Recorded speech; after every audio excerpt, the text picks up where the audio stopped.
Perkenalkan, nama saya Sumanjaya Hartako dengan NIM 23115389 dari kelas IF01 angkatan 2003. Di sini saya akan menjelaskan pengertian evolusi komputer dari setiap generasi dan perkembangan arsitektur komputer. Selanjutnya, pengertian perkembangan arsitektur komputer. Komputer adalah dipakai untuk mengelola data, perintah yang telah diprogram. Kata komputer semula dipergunakan untuk menggambarkan orang yang bekerjakan melakukan perhitungan matematika dengan atau tanpa alat bantu, tetapi arti kata ini kemudian dipindahkan kepada mesin itu sendiri.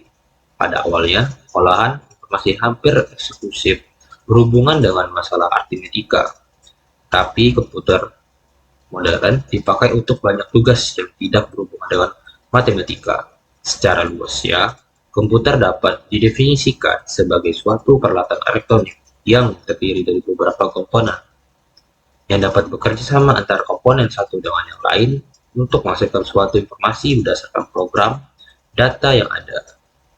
Konsep komponen-komponen komputer ini berasal dari arsitektur von Neumann ketika John von Neumann memperhatikan arsitekturnya pada tahun 1945.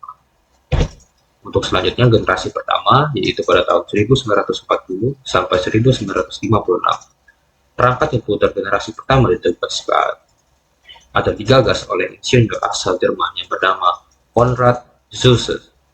Komputer ini dikembangkan untuk desain pesawat dan perlu kendali. Komputer generasi pertama ini sangat mahal dan besar. Misalnya, ENIAC komputer pertama di dunia ini mempunyai bobot 30 ton, panjang 30 m, dan tinggi 24 m. Komputer generasi pertama juga mengendalikan machine language, yaitu level bahasa pemrograman paling rendah yang bisa dimengerti oleh komputer. Bahasa program ini hanya bisa menyelesaikan satu perhitungan setiap waktu, serta tumbuh berhari-hari untuk berminggu untuk menyetor perhitungan baru. Komponen dan teknologi. Tabung vakum, komponen utama komputer pada era ini mampu mengontrol arus listrik tetapi sangat besar dan tidak efisien. Ukuran dan energi komputer generasi pertama sangat besar, seringkali memerlukan ruang yang luas dan banyak daya listrik. Misalnya ENIAC memiliki berat sekitar 30 ton. Contoh komputer ENIAC, Electronic Device Integrator and Computer, dikenal sebagai komputer digital pertama digunakan untuk kalkulasi artileri. Universitas Automatic Komputer komersial pertama digunakan untuk aplikasi bisnis dan proses data. Kelemahannya, performa rendah, tidak dapat diprogram dengan mudah, dan suhu tinggi akibat penggunaan tabung vakum. Lanjut generasi kedua, pada tahun 1956 sampai 1963. Perkembangan generasi kedua ini ditandai dengan diciptanya transistor untuk menggantikan tabung hampa. Dengan hadirnya transistor, komputer dapat atau dibuat lebih kecil, cepat, murah, dan hemat energi. Selain itu, pada generasi ini juga dilakukan pengembangan memori inti magnetik. Secara umum, komputer generasi kedua sudah menggunakan bahasa program tingkat tinggi. Kapasitas memorinya sudah lumayan besar, tidak membutuhkan terlalu banyak listrik, dan proses operasinya sudah cepat. Komponen dan teknologi. Transistor menggantikan tabung vakum, lebih kecil, lebih cepat, dan lebih efisien. Transistor memicu perkembangan komputer yang lebih kuat, menyimpan magnetik, menggunakan pita magnetik untuk menyimpan data. Contoh komputer IBM 7094 digunakan untuk aplikasi ilmiah dan teknik. Ada CDC 1604, salah satu komputer pertama yang menggunakan transistor. Ada keuntungannya, ukuran lebih kecil, lebih andal, dan biaya operasional yang lebih rendah dibandingkan generasi pertama. Lanjut generasi ketiga pada tahun 1964 sampai 1971. Komputer generasi ketiga ini ditandai dengan perkembangan integrated circuit. Pada tahun 1958, Jack Billy menciptakan integrated circuit chip atau IC. IC ini merupakan kepingan kecil yang mampu menampung banyak komponen menjadi satu.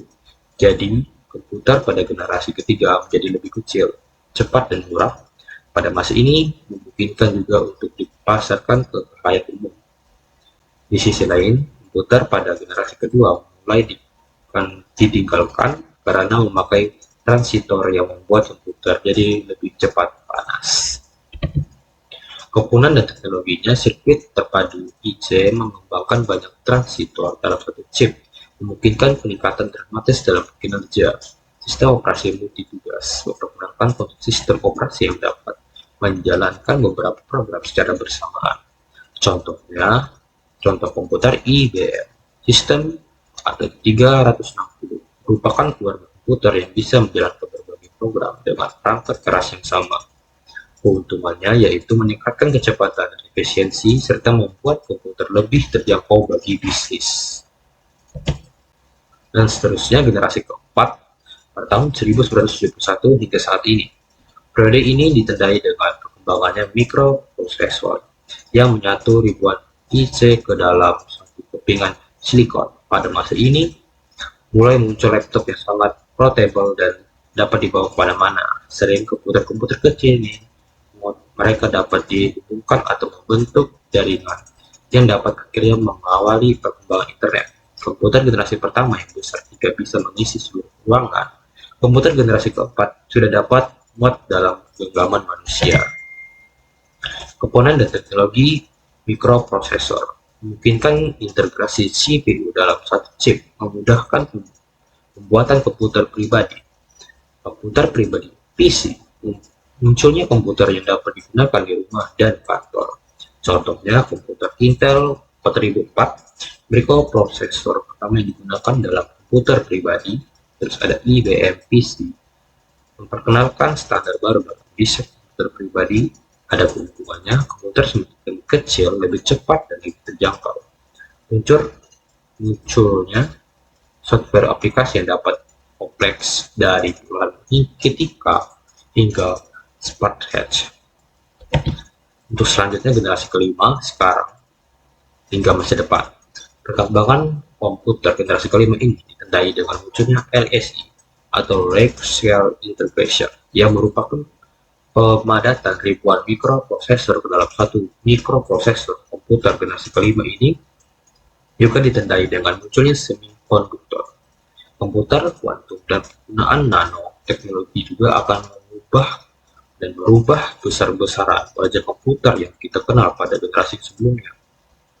Tujuannya, dibangunnya ini dari komputer generasi kelima adalah perkembangan komputer yang dapat merespons suara, bahasa, dan dapat belajar secara standar.